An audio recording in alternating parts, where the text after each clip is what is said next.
Buongiorno. Questa dovrebbe essere la mattinata di presentazione degli autori stranieri di Treviso Comics.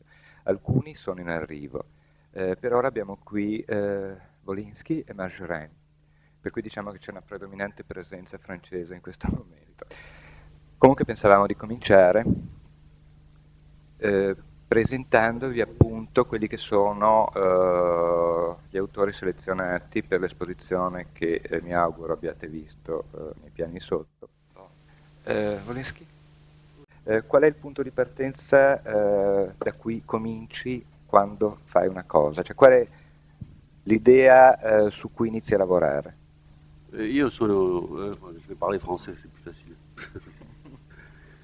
Mais c'est vrai que je suis un peu italien, puisque ma grand-mère était italienne et que je suis né à Tunis, dans une famille où on parlait aussi bien l'italien que le français ou l'arabe. Et je suis content actuellement de commencer pour le journal Cuore de Bologne une rubrique qui s'appelle Lettera d'amore di Parigi. Et ça me fait plaisir de travailler pour le public italien. Il y a deux parties dans ce que je fais, c'est-à-dire les dessins sur le sexe et puis les dessins politiques. Je travaille depuis 68. En 68, j'ai découvert que j'étais capable de faire des dessins politiques. Je ne le savais pas avant, puisque j'ai commencé en 60 à Harakiri. Et donc depuis, je travaille comme dessinateur politique successivement, ça a été l'Humanité, Charlie Hebdo, le Nouvel Observateur, et maintenant c'est Paris Match. Et aussi le journal du dimanche en France. Et puis il y a les dessins sur le sexe que j'ai commencé à faire très tôt, parce que c'est un sujet qui m'a intéressé très tôt. Et puis c'est toujours intéressant, parce que le sexe, ça a évolué. Dans les années 60, on se battait pour la libération de la femme. Maintenant, on ne peut pas dire qu'elle est libérée, mais il y a des progrès, surtout dans nos sociétés occidentales. Alors la situation a changé, et c'est amusant de faire des dessins sur cette situation qui a changé, sur les femmes qui revendiquent plutôt le plaisir aux hommes qui sont devenus un peu fainéants, il faut bien le dire. Je ne suis pas le seul à le dire, il n'y a qu'à regarder la publicité maintenant. La publicité ou les films, c'est toujours les femmes qui sont demandeuresses et les hommes qui sont mignons et attentifs, mais un peu fragiles. Nous sommes devenus très fragiles. Alors tout ça, ça fait des sujets de dessin. Mais c'est quand même plus facile de faire des dessins politiques parce qu'on s'appuie sur une actualité à chaud. Et un dessinateur de presse, finalement, a toujours des sujets. Comme je travaille pour des hebdomadaires et que je fais pas exactement le même métier que Margerin, ce qui ne veut pas dire que nous sommes différents. Nous sommes tous les deux très proches parce que nous sommes des humoristes et que nous avons une vision du monde qui nous entoure et de la société, et la société dans laquelle nous vivons nous intéresse, donc nous en parlons. Et lui, c'était plus un dessinateur de bande dessinée qui raconte des histoires, et moi un dessinateur de presse, comme vous avez chez vous, Stein ou Altan ou Foratini. Donc, il y a trois stades pour un dessinateur de presse. C'est trouver le thème, trouver l'idée et faire le dessin. Alors le thème, bon, aujourd'hui en Italie, on n'a pratiquement pas le choix avec le tangente poli ou les mani pulite. En France, ça serait qui va être Premier ministre aujourd'hui. Bon, ensuite, il faut trouver l'idée. Alors ça, c'est une fois qu'on a le thème, on cherche l'idée. Et ensuite, faire le dessin, c'est relativement facile. Ça va assez vite et je vous dis, je commence en général pour travailler pour Paris Match, je commence vers 8h et je finis vers 7-8h le soir. Maintenant, pour les dessins sur les petites bandes dessinées que je fais, qui ont des thèmes plus érotiques, alors là, c'est plus difficile parce que là, je ne peux pas m'appuyer sur l'actualité, je m'appuie sur mes expériences personnelles, elles sont de plus en plus lointaines au mesure que les années passent. Alors je pose des questions aux femmes qui m'entourent. Voilà. Bien, moi je considère qu'il faut beaucoup copier les autres avant d'arriver à être soi-même. Et quand je suis autodidacte pratiquement dans ce métier, c'est-à-dire comme beaucoup, j'ai jamais appris dans une école à dessiner.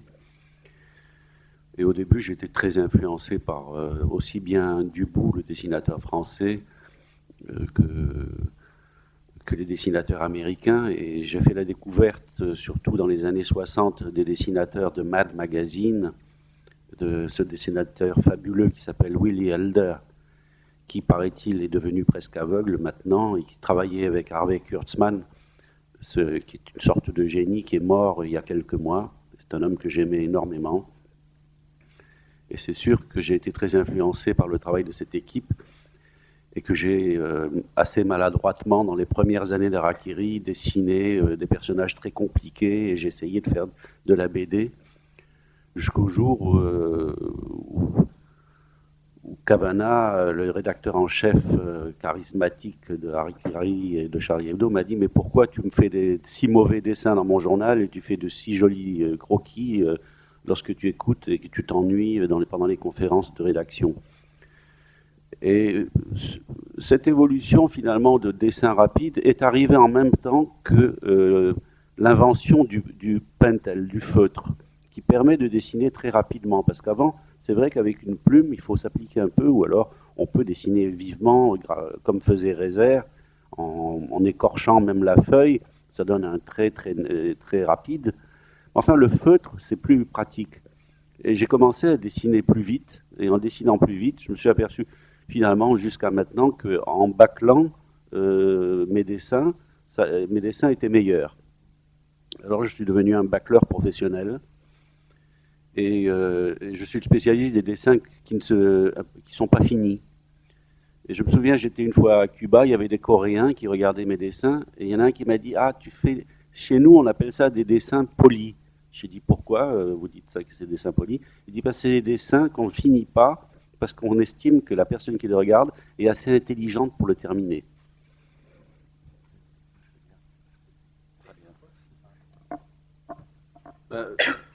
On m'a demandé plusieurs fois quelle était ma définition de l'humour.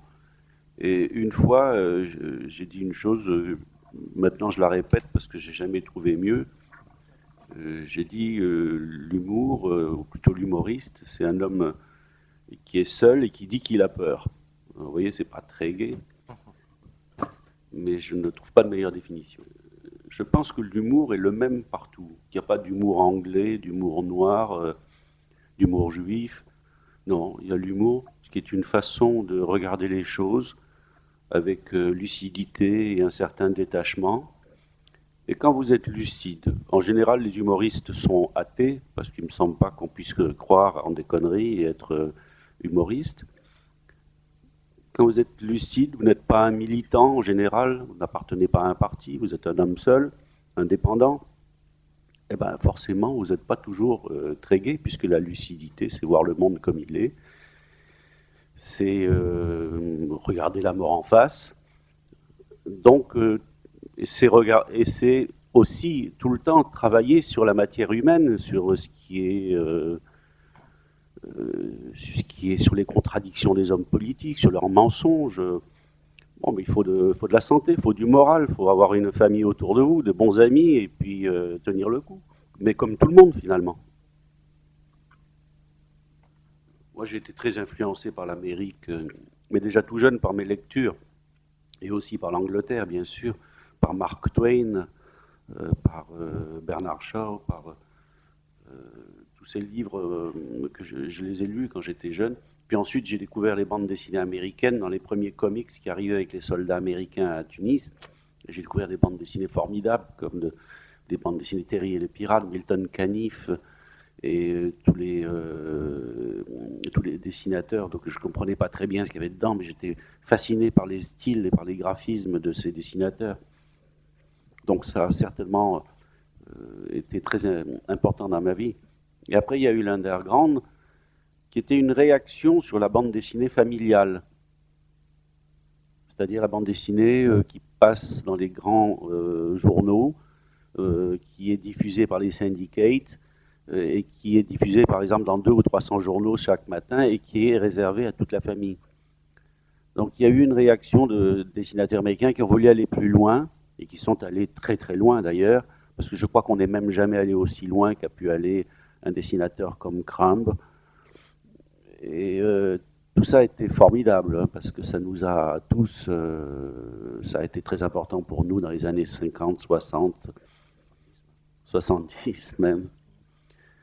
Mais il ne faut pas cracher sur la bande dessinée familiale américaine, parce qu'elle elle a su créer de grands chefs-d'œuvre, justement parce qu'elle avait des contraintes. Et que c'est pas si mal que ça d'avoir des contraintes. Et que la liberté totale, la possibilité de faire n'importe quel dessin, le plus obscène, le plus agressif, le plus violent, et bien finalement on finit par se heurter à un mur, à une impossibilité d'aller plus loin. Ce qui est arrivé aux gens de l'underground qui maintenant sont un petit peu coincés. Tandis que les dessinateurs qui ont des contraintes peuvent continuer sournoisement, hypocritement, dans les bandes dessinées qui sont diffusées pour le grand public, à glisser de l'érotisme, et ils l'ont très bien fait. Popeye de Segar est un chef-d'œuvre d'hypocrisie parce qu'il dit des choses très importantes sans avoir l'air d'y toucher. Crazy Cat était une bande très très subtile. Il fallait être très malin pour pouvoir en même temps plaire au grand public et puis sournoisement aux intellectuels qui comprenaient les choses. Et vous voyez, c'était des bandes dessinées à 2 degrés.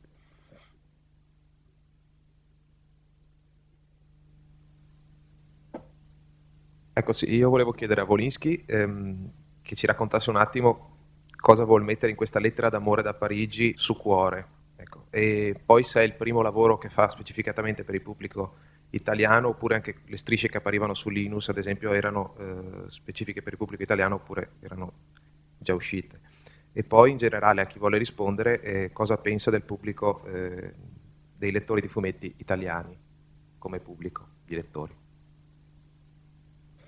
Bon, je m'adresse aux lecteurs italiens exactement comme aux lecteurs français. Pour moi, c'est exactement le même public.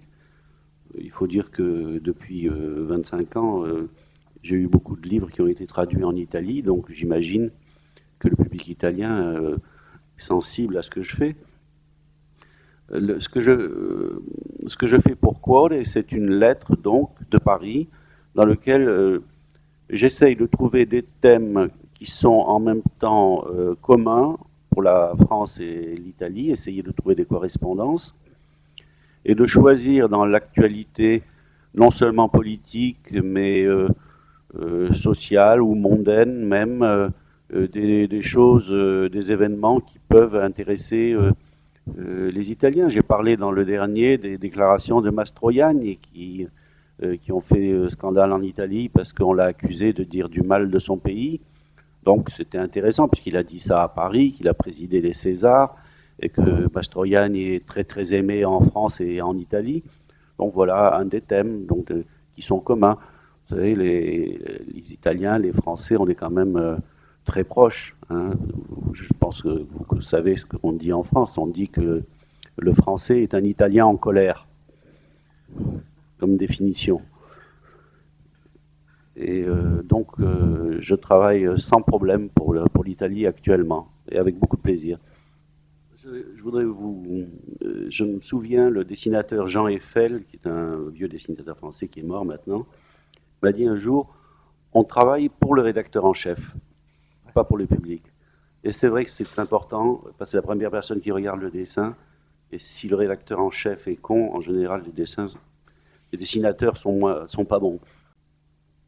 Je ne sais pas si je vais répondre exactement à la question, mais il y a des choses sur l'humour qui sont intéressantes à dire à notre époque. Voir la télévision a beaucoup changé les choses. Je veux dire qu'avant, par exemple, il y avait des familles où on ne riait pas. À table, le père était sinistre, les enfants ne parlaient pas, et l'humour n'était pas nécessaire à la vie sociale. Or maintenant, si vous n'avez pas d'humour, c'est comme le tennis ou le golf, il faut avoir de l'humour.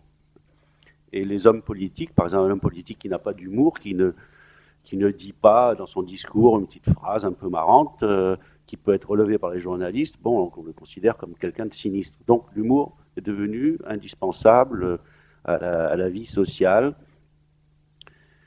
Et alors, il y a un peu une exagération aussi à la télévision, c'est-à-dire qu'il ne faut pas confondre l'humour et la rigolade. Il y a des comiques. Il y a des comiques, il y a des marionnettes, et il y a un excès dans la dérision, dans la satire, qui, comme tous les excès, devient pénible. Voilà. Vi ringrazio per essere stati qui, ringraziamo gli ospiti e pensiamo che sarebbe carino se ci fosse un giornale europeo che vedesse la loro presenza, perché forse prima o poi potrebbe anche accadere. Grazie a tutti.